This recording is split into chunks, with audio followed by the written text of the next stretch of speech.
Assalamualaikum warahmatullahi wabarakatuh. Bismillahirrahmanirrahim. Subhanakallahumma rabbana la ilma lana illa ma 'allamtana innaka antal alimul hakim wa tub 'alaina innaka antat tawwabur rahim. وتقبل منا إنك أنت السميع العليم وعلمنا علما نافعا يا ذا الجلال والإكرام اللهم افتح لنا حكمتك وانشر علينا رحمتك يا ذا الجلال والإكرام رب اشرح لي صدري ويسر لي أمري واحلل عقدة من لساني yafqahu qawli birahmatika ya arhamar rahimin. Ila hadratin nabiyil mustafa sayyidina Muhammadin sallallahu alaihi wasallam wa ila jami' ashabi wa zawjati hususan ila hulafa'ir rasyidin hususan ila sayyidatina Fatimati Zahra sayyidina Hasan wa sayyidina Husain wa ila bah penjalu wa usulihim wa furu'ihim wa hususan ila sultan awliya Syekh Abdul Qadir Al-Jilani wa hususan ila Syekh Abdul Razzaq Syekh Abdussalam bin Masis wa khusus ila Sultan Aulia Syekh Abil Hasan Asyadili Abah Romo Kiai Haji Muhammad Jamaluddin Ahmad Ummina Haji Huriyah binti Abdul Fatah Abah Haji Hasan Ummina Haji Aminatul Zuriyah Ummi Auladi Haji Basiratul Hidayah wa Auladi khususan ila Murabbi Ruhina wa Mursyidina Syekh Harir Salahuddin Al-Ayyubi bin Ki Abdul Jalil Ba Abdul Jalil Mustaqim Ba Mustaqim bin Husain wa ila آبائنا وأمهاتنا وأجدادنا وجداتنا وإلى أبينا آدم وأمنا هواء وجميع الأنبياء والمرسلين والشهداء والصالحين والعلماء العارفين وخصوصا إلى جميع مشايخ بحر العلوم كلهم مشايخ تبوير كلهم مشايخ بنكران كلهم مشايخ بدات العلوم كلهم خصوصا إلى جميع من طلب في جامعتنا وجميع من جلس في مجلسنا هذا وخصوصا نبي الله الدر عليه السلام. الفاتحة.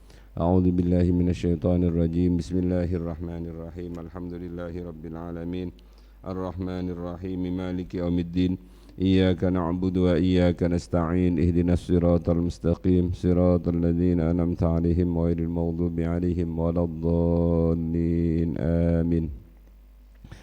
بسم الله الحمد لله والصلاة والسلام على رسول الله Sayyidina Muhammad ibni Abdillah wa ala alihi wa ashabihi wa mawala la hawla wa la quwata illa billah amma ba'du. Mengulang yang kemarin sebentar.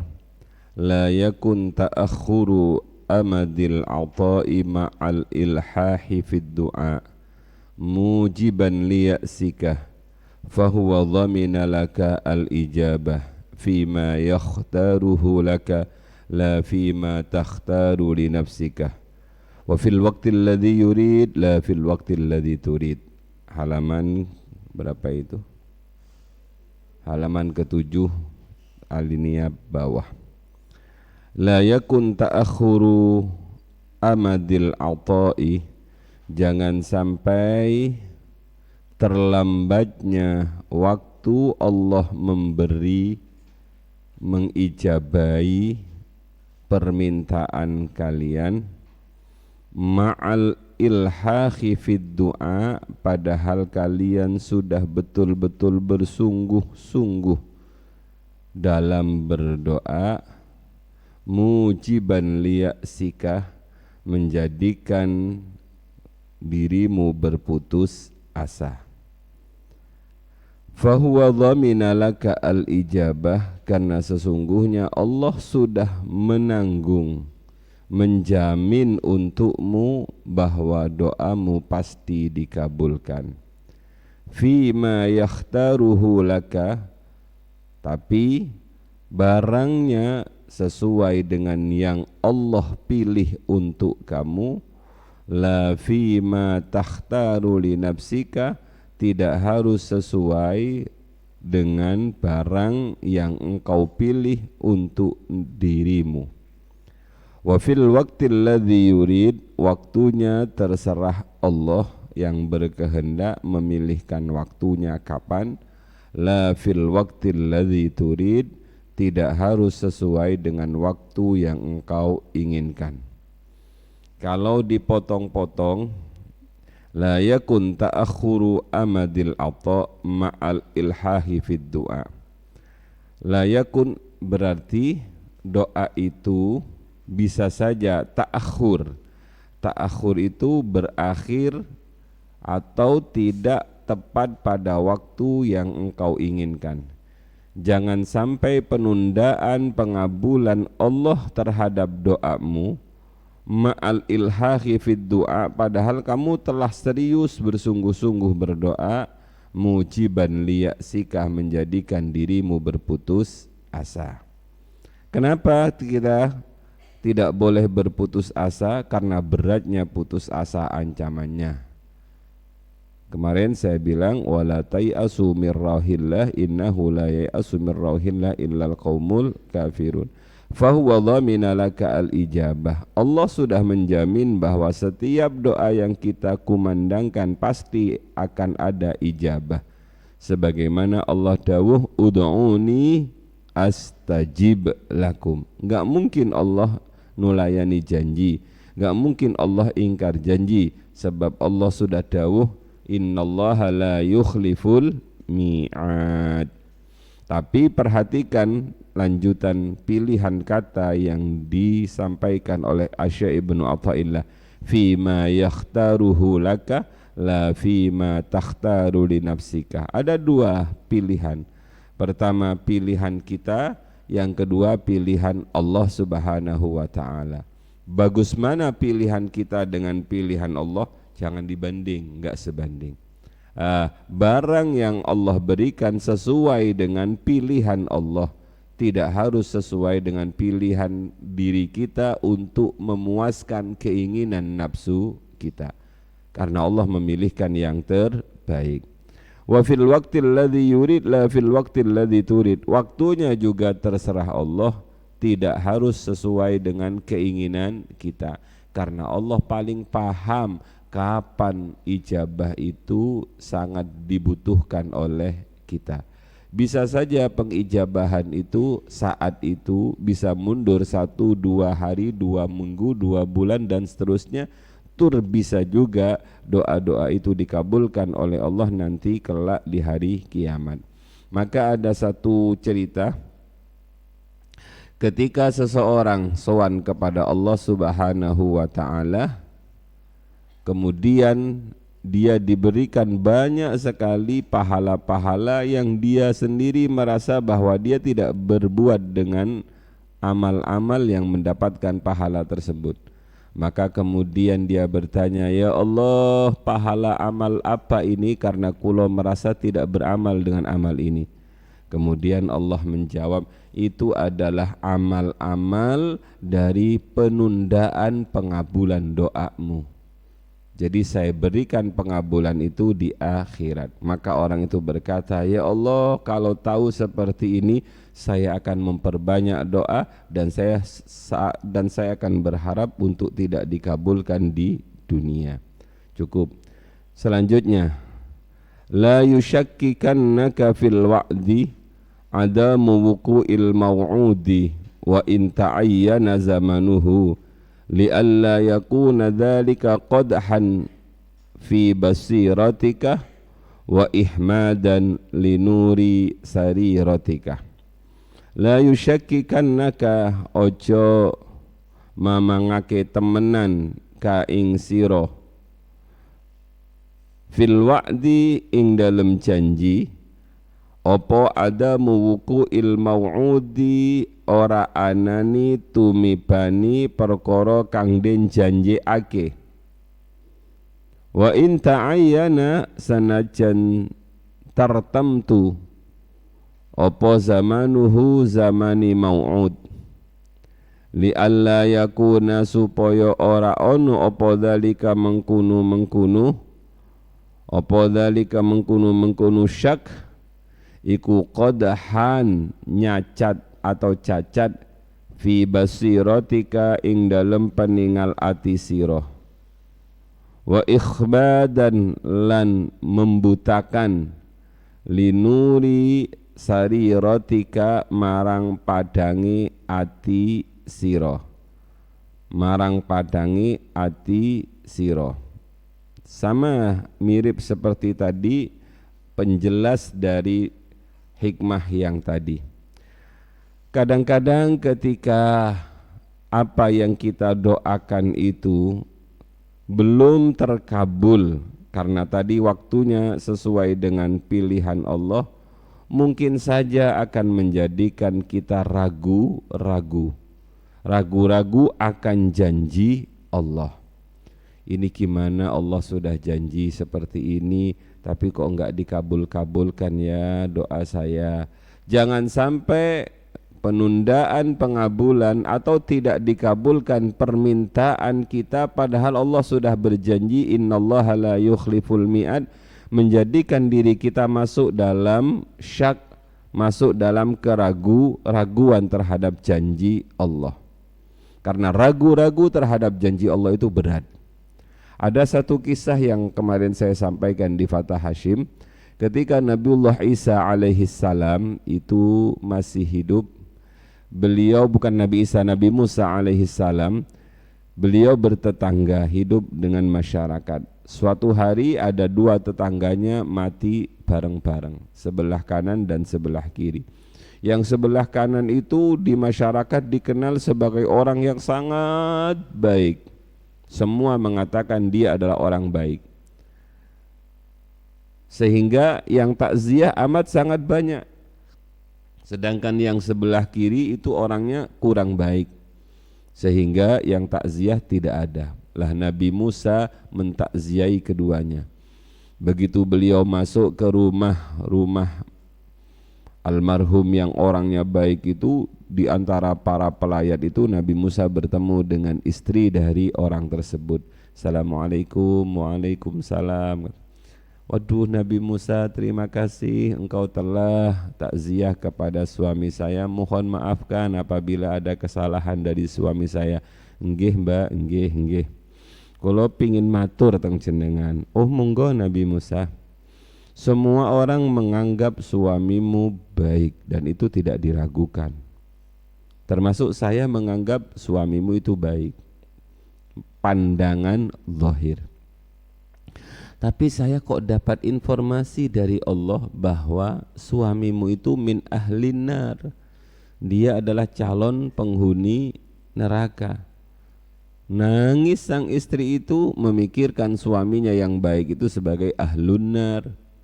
Setelah selesai menangis kemudian Nabi Musa bertanya, Mbak mohon maaf, adakah yang bisa jenengan ceritakan tentang kebiasaan suami jenengan sehingga dia menjadi ahlun nar padahal orang-orang menganggap dia adalah orang baik.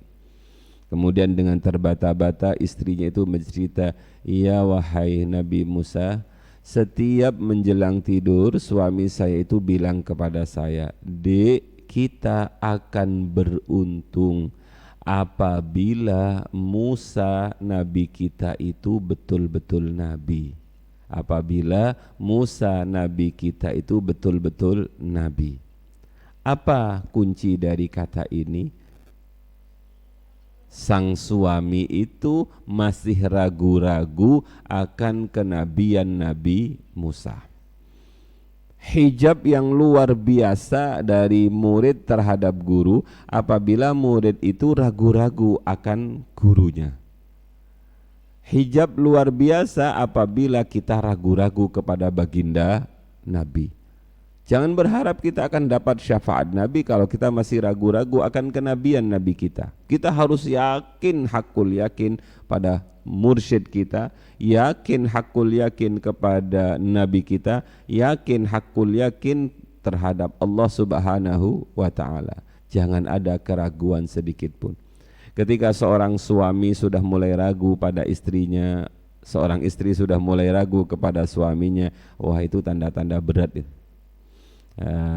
Jadi ayo yakin terhadap Nabi kita. Itu yang pertama. Yang kedua, Nabi Musa ziarah, Nabi takziah kepada tetangga yang sebelah kiri yang orang jelek itu. Tidak ada yang takziah. Ketika Nabi Musa takziah, assalamualaikum, waalaikumsalam. Ya Nabi Musa, matur nuwun, matur nuwun.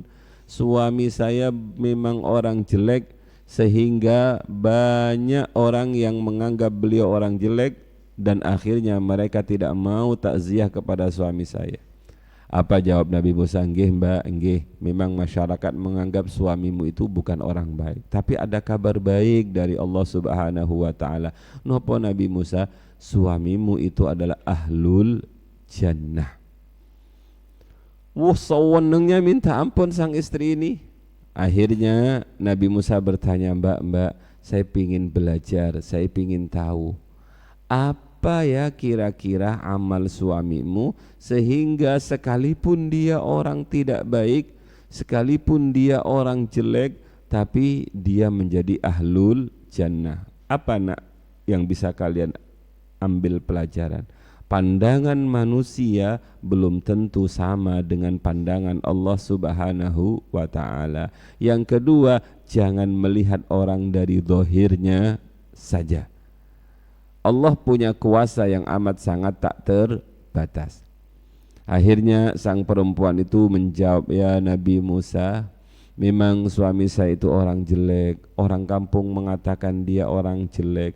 Tapi setiap dia mau tidur, dia terus berpesan kepada saya, Dek, sekalipun saya orang tidak baik, tapi kita beruntung karena kita menjadi umatnya Nabi Musa. Kita nggak bisa gandolan pada diri kita. Kita nggak bisa gandolan terhadap amal kita, tapi kita gandolan kepada Nabi Musa alaihi salam sebagai Rasulnya Allah. Pelajaran yang bisa kita ambil, inilah bentuk umat yang sangat yakin kepada nabinya. Keyakinan inilah yang menjadikan dia selamat. Maka jangan sampai la yusyakkikannaka, jangan betul-betul menjadikan dirimu ragu-ragu fil wa'di terhadap janji Allah bahwa Allah mengabulkan setiap doa hanya karena adamu wuqu'il mau'ud, tidak adanya terjadinya apa yang dijanjikan. Wa in ta'ayyana zamanahu, sekalipun zamannya sudah ditentukan. Kenapa? Karena keraguan-raguan yang ada dalam diri kita itu menjadikan kita qadhan fi basiratika wa ikhmadan linuri sariratika, akan menjadikan basirah mata hati kita menjadi cacat, buta.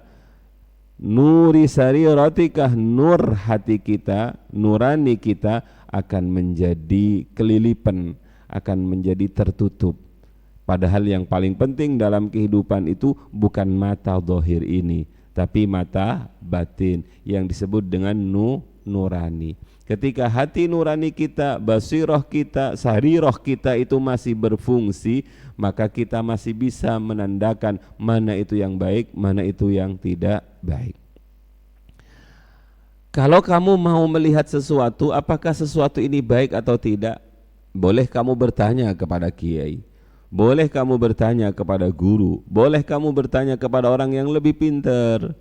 Tapi ketika guru, kiai tidak ada di sampingmu, maka siapa yang harus kamu tanyai? Istaftik qalbak, tanyakan kepada hatimu. Kalau hatimu mengatakan ini baik, baik. Kalau hatimu mengatakan ini tidak baik, itu tidak baik.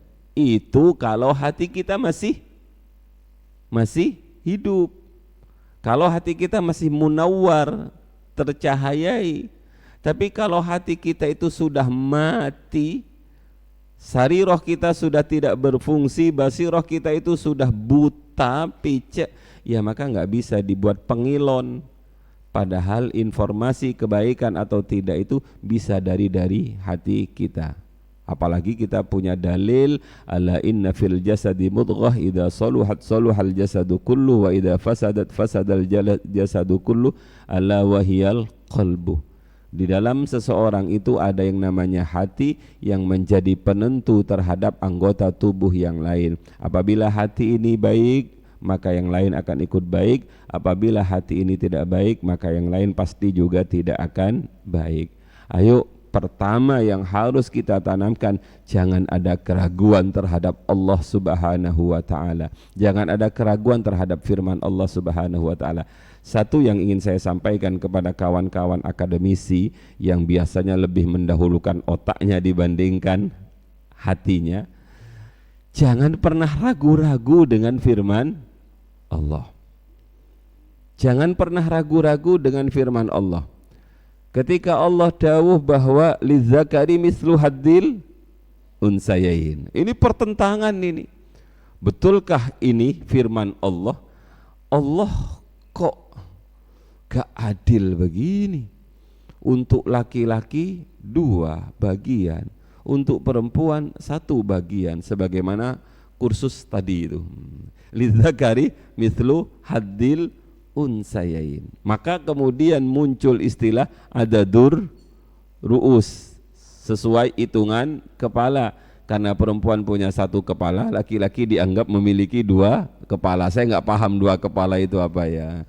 Nah, maka yang laki-laki mendapatkan 2, sedangkan yang perempuan mendapatkan 1. Ini dipraktekkan oleh orang-orang di Madura. Kalau mereka mengambil air, mengambil barang, maka yang laki-laki itu biasanya mikul.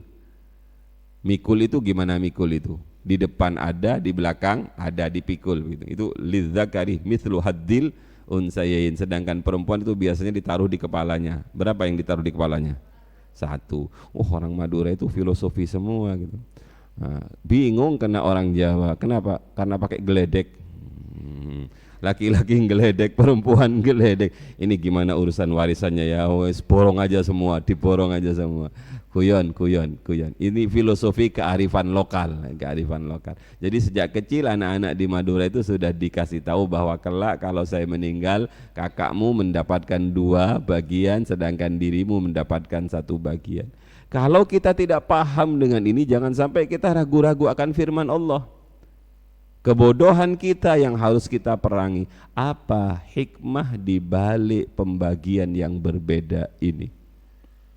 Banyak sekali ayat-ayat yang kemudian membuat seseorang ragu-ragu akan Allah. Ini kok seperti ini ya? Gimana Allah ini?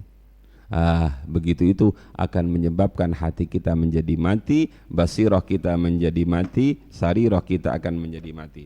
Bismillahirrahmanirrahim. Selanjutnya, yang paling penting adalah cari hikmah di balik syariat tersebut, karena ada illat, ada hikmah. Ada illatut tasyri', ada hikmatut tasyri'. Ada illat sebab pensyariatan itu, ada hikmah di balik syariat tersebut. Dan hikmah yang kita temui hari ini itu bukan segala-galanya, tapi masih ada hikmah-hikmah yang belum kita ketahui. Bismillahirrahmanirrahim.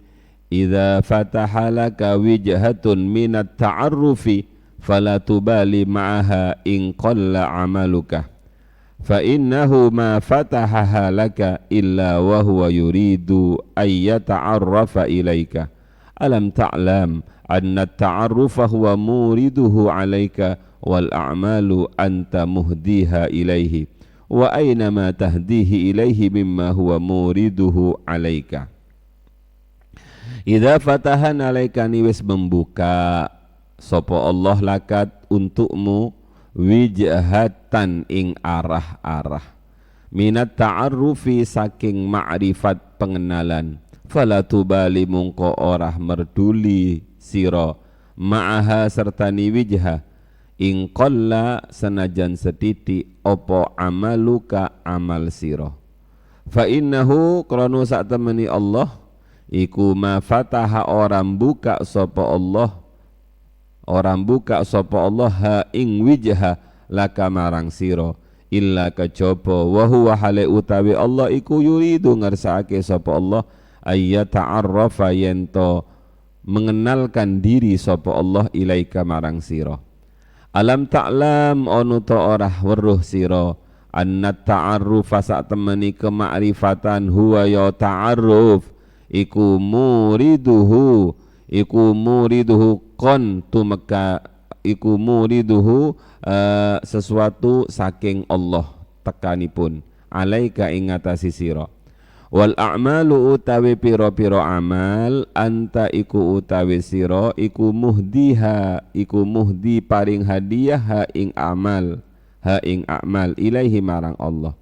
Wa aina lan iku tekondi ma utawi perkara tuhdi kang mempersembahkan sira hi ing ma ilaihi marang Allah mimma tenimbang perkara huwa kang utawi Allah iku muriduhu kang ngarepake tumeka sapa Allah alaika ing ngatasi sira.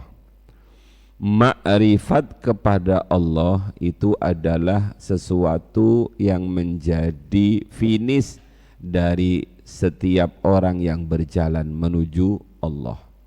Mengenal Allah kemudian kita istilahkan dengan ma'rifatullah, itu adalah sesuatu yang menjadi keinginan para orang yang berjalan menuju Allah. Mengenal Allah itu sebenarnya harus didahului dengan pengenalan kita terhadap diri kita. Siapakah diri kita ini? Sering-seringlah kita bertanya, man ana. Sehingga ada lagu itu, man ana. Gimana bareng-bareng? Man ana. Yang keras mbak, kok lapar ayo bareng. Buka, ayo bareng-bareng. Man ana.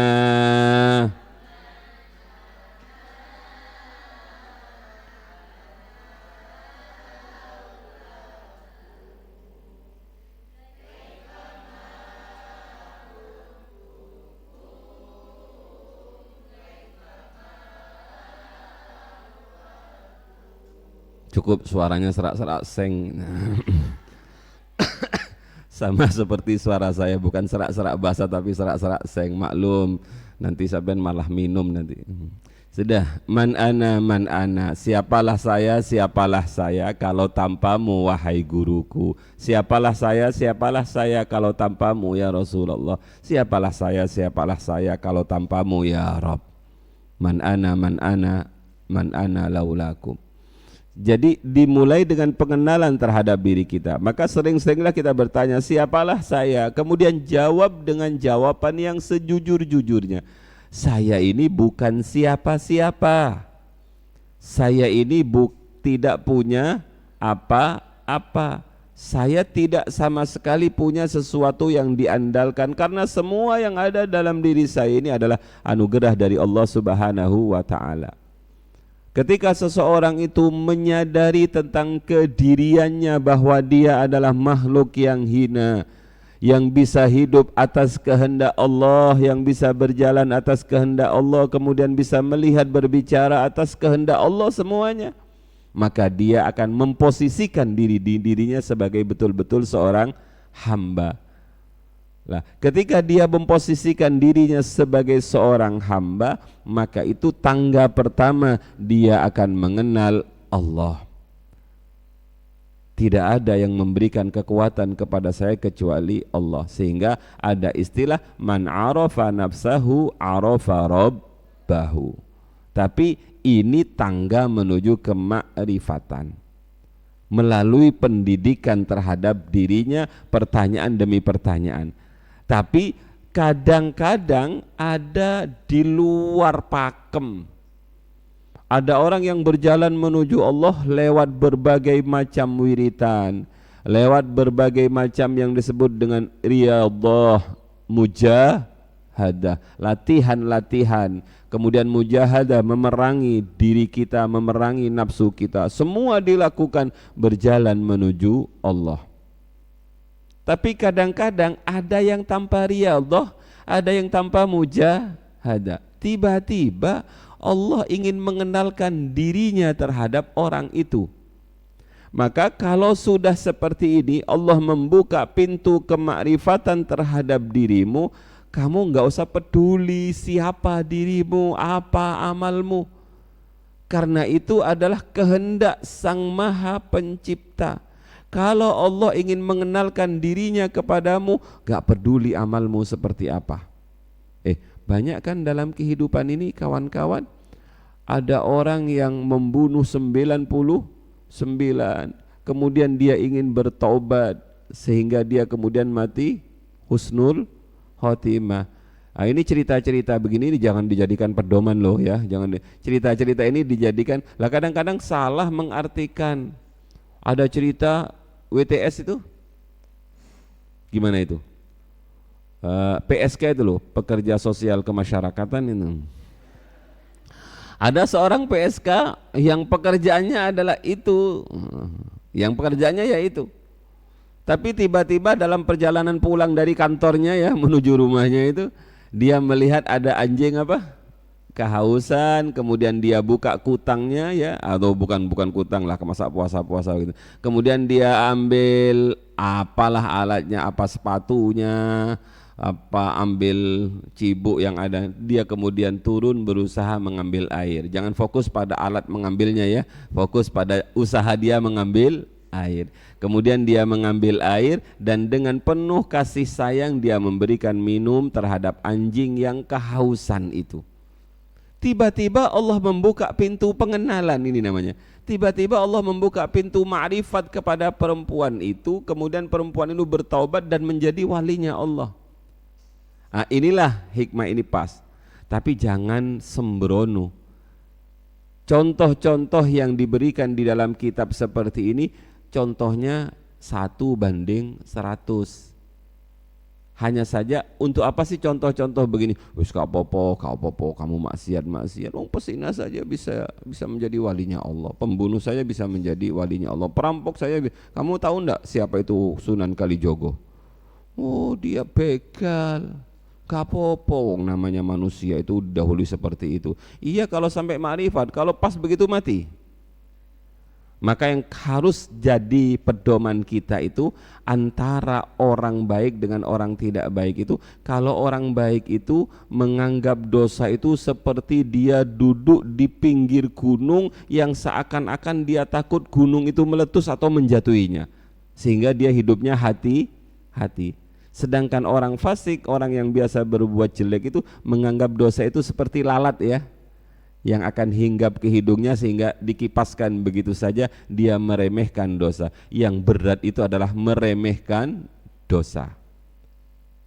Kita tidak bisa melihat, makanya Nabi mengajari kita, jangan kau pandang dosa itu dari kecilnya, tapi pandanglah siapa yang engkau durhakai, siapa yang engkau khianati, siapa yang engkau maksiati. Jadi kita kemudian hati-hati. Loh, kalau contoh-contoh ini yang sering disampaikan di kampung-kampung ya bagus juga. Monggo bapak-bapak boten nopo-nopo, terserah jenengan mau membunuh monggo. Sing penting mangke jenengan niku angsal hidayah saking Allah Subhanahu wa taala. Intinya cerita-cerita yang ketika itu Allah memberikan hidayah adalah amal itu jangan kau bangga-banggakan. Yang kedua, engkau tidak boleh berputus asa sekalipun engkau dalam dosa. Sebagaimana tidak berputus asanya para orang-orang yang berbuat dosa. Yang paling penting dari berbuat dosa itu disesali karena kita sudah berbuat dosa kepada Allah Subhanahu wa taala. Bagaimana amalnya PSK itu? Enggak ada itu, inqalla amaluka. Amalnya sedikit. Tapi karena Allah sudah menghendaki membuka pintu ma'rifat terhadap perempuan itu, maka terbukalah pintu ma'rifat. Ada keinginan Allah, ada amal kita. Ini jangan ngandalkan amal. Tapi bukan berarti kita tidak boleh beramal. I'malu kullun muyassarun lima khuliqalah. Nabi sendiri yang mengatakan i'malu, beramal. Kullun muyassarun lima khuliqalah. Setiap individu akan dimudahkan oleh Allah untuk apa tujuan diciptakan dia. Ya ikuti seperti jalan yang ditempuh oleh Mbah Yai Jamal, wiritan, syadiliyahan, maca Quran, ngajar, mulang, diniyah, ngaji ke masyarakat. I'malu kullun muyassarun lima khuliqalah. Saya khawatir bab ini menjadikan kamu sembrono, menunggu pengenalan dari Allah Subhanahu wa Ta'ala. Wis gak apa-apa, gak usah kakean amal, semuanya serba minimalis. Amalnya minimalis, wiritannya minimalis, nunggu pengenalan dari Allah Subhanahu wa Ta'ala. Betapa hebatnya Syekh Ibnu Athaillah As-Sakandari kemudian mengatakan, pengenalan itu Allah yang menghendaki. Amal itu engkau yang mempersembahkan untuk Allah. Awal a'mal anta muhdiha ilahi. Kemudian di akhir kata-kata beliau mengatakan, di mana perbandingannya sesuatu yang kau persembahkan terhadap Allah, yakni amal-amalmu, dibandingkan dengan kehendak Allah yang ingin membukakan pintu ma'rifat. Jadi Allah itu enggak tergantung dengan amal kita. Saya kira itu yang bisa kita pahami. Ada lagi, Allah membuka pintu kemakrifatan terhadap seseorang. Banyak-banyaknya pintu makrifat itu diberikan kepada seseorang itu karena orang itu punya sifat kasih sayang terhadap hamba-hambanya Allah. Irhamu man fil ardi yarhamkum man fis sama. Ada yang kita sering kenal itu yang disebut dengan, siapa itu Mas yang disebut si tuli itu? Hatim bin Alwan Al-Asam. Hatim bin Alwan Al-Asam, dia adalah seorang penjaga toko, bukan pemilik toko. Kemudian yang terjadi apa itu? Berarti makrifat itu bisa masuk pada semua profesi ya. Tapi kalau Imam Ghazali, Syekh Abil Hasan Asyadili itu banyak, itu jalan-jalan yang betul-betul mujahadah riyadah. Tapi Hatim bin Alwan Al-Asam itu seorang yang pemuda yang pekerjaannya hanya membuka toko majikannya. Indilala suatu saat ada seorang perempuan mahasiswi Yai Bafa belanja ke situ. Tiba-tiba mahasiswi Yai Bafa itu gak kuat ngempet kentut, tiut. Jadi karena diempet suaranya kecil di depan, besar di belakang. Apa yang terjadi dengan Hatim? Tidak seperti kalian, bang tut ketilo wo sopo mau kentut ditembak, raja tuwo kaji rambut di siji, buka lemari. Oh kamu apa loh berarti kamu, karena kamu sering mencari kentut berarti kamu itu. Buka lemari, sini roti gembos, sini teh meledos, kemudian ditunjuk kamu yang kentut. Atau kalau enggak begitu, kadang-kadang saya ketika kecil itu, makanya saya susah menjadi wali karena suka mencari begitu itu. Nah, akhirnya bau kentut, siapa sih kentut? Aku gak, siapa kentut? Gak, aku gak. Paling setan sing kentut, setan ini ngomong aku yo enggak. Akhirnya saya punya inisiatif, ayo sekarang aku nyekel Quran. Wah ini enggak kamu nyekel Quran, telon. Nih kamu berani nyekel Quran berarti kamu enggak kentut. Betapa kita lebih sibuk ngurusi mencari kentut. Beda banget dengan Hatim bin Alwan. Hatim bin Alwan itu ketika ada perempuan kentut justru dia beraksen. Ketika perempuan itu maju kena, mundur kena, mundur juga sudah kedengaran kentutnya. Enggak mundur ya gimana, tetap maju. Akhirnya dia, Assalamualaikum Pak, Mas, Mas, tumbas terasi, tumbas terasi Mas, apa? Kurang keras. Tumbas terasi, apa? Roti, terasi. Oh ya, diambilkan pura-pura salah, diambilkan jagung. Bukan ini terasi. Akhirnya dia bilang, alhamdulillah, berarti penjaga tokonya ini budek. Oh, ini budek berarti dia enggak dengar kentut. Aman katanya, aman. Gak wisin dia, gak malu perempuan itu. Padahal kentut itu yang penting bunyinya apa baunya. Walaupun gak kedengaran tapi baunya itu. pulanglah perempuan itu dengan perasaan senang, dengan perasaan bahagia, karena malu itu tidak terjadi. Sebab Hatim ternyata bagi dia adalah asom, orang yang tuli. Saat itu pula lah Allah membuka pintu kemakrifatan. Idza fatahalaka, kan amalnya kecil sih. Apa sih amalnya itu? In qalla amaluka, hanya sekedar pura-pura menjadi tuli. Tapi kalau Allah sudah ridho dengan amal itu, karena dia menutupi rasa malu dari perempuan itu, Allah gak peduli amalnya sedikit, gak peduli. Dibukakan pintu kemakrifatan sehingga Hatim saat itu diangkat menjadi walinya Allah. Paham ya? Bagaimana kita akan menjadi walinya Allah? Kalau kita terus membuka dan mencari aib orang lain, bahkan meneruskan WA group yang isinya orang bener begitu itu. Sudah. Mari diteruskan.